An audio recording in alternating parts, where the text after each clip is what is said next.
Day 8 of building the apartment. After I finished the construction work, I watered the apartment for 3 days.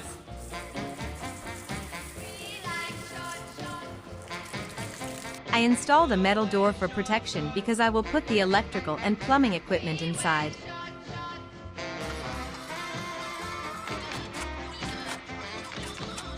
First, I cleaned the place where the water extensions will be installed in the kitchen.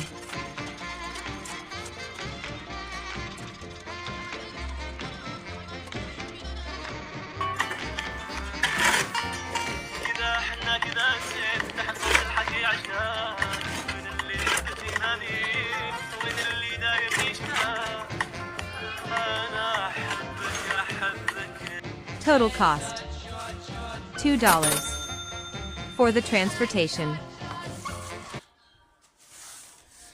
Follow for more.